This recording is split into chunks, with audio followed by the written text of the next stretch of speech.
বল জি। ওইদিকে কালেকশনের খবর কি? কালেকশনের খবর তো ভালো না ভাই।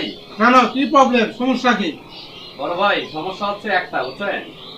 সমস্যা হচ্ছে যেখানে চাঁদা নিতে যাই, ঠিক আছে, সেখানে ওই একজনে শেল্টার মারে। কে শেল্টার দেয়? সেটা হচ্ছে ওই যে আকবর আছে না, আকবর, হ্যাঁ আকবর, এই আকবর সাহেব ওই জায়গায় শেল্টার দেয়। হ্যাঁ, যখন শেল্টার দেয়, যখন আমরা যাই চাঁদা নিতে ওই জায়গা, তখন ওই আকবরের কথা বলে, তখন আর চাঁদা দেয় না ওই জায়গায়। বড় ভাই, এটার একটা ব্যবস্থা নেন, আকবরের একটা দ্রুত ব্যবস্থা নিতে হবে আপনাকে।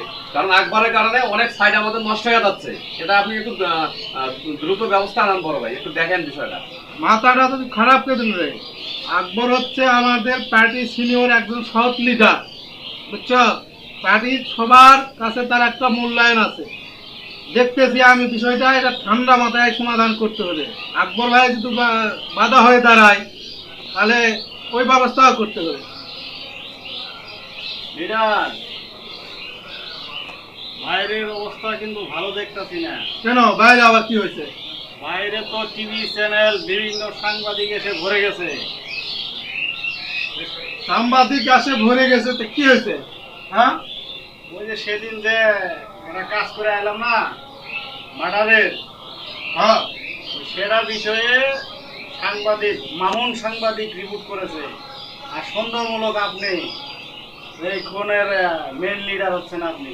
কারণ সে আপনার বিরোধী প্রার্থী হিসেবে এমপি নির্বাচিত করতে চাইছিল, প্রতিদ্বন্দ্বী ছিল। এই জন্য টিভি চ্যানেল বাইরে এসে বসে আছে, সন্দেহ করা হচ্ছে যে আপনাকে। সুজন, এ একটা সাংবাদিক পামুন, সেই সাংবাদিকের তুই ব্যবস্থা নিয়ে পারতেছে না। আর বাসার সামনে আসে সাংবাদিকেরা আছে, ঠিক আছে, আমাকে একটা চেষ্টা করতে, আমি মনে আছি সব নাচ টিভি চ্যানেলে প্রচার হোক। আমি বিষয়টা ক্লিয়ার করে বুঝতে পারলাম না, আসলে ক্লিয়ার করে বলেন এখন কি করতে হবে। আচ্ছা, আমি বলতেছি শোন, সাংবাদিকের বিষয়টা আমি দেখতেছি। সাংবাদিক নিয়ে টেনশন করা লাগবে না। হ্যাঁ, তুই জরিগুলোর সাথে নিয়ে যা, বুঝা গেছে? হ্যাঁ, ওই আকাশ সাহেব চাঁদা দেয়নি, কত বড় সব চাঁদা দেয়নি, চাঁদাটা আদায় করে আন। ঠিক আছে, আমি যাইতেছি। চল আমার লাগে, চলো চাঁদা নিয়ে আসি। চলো। কে চাঁদা দেয়?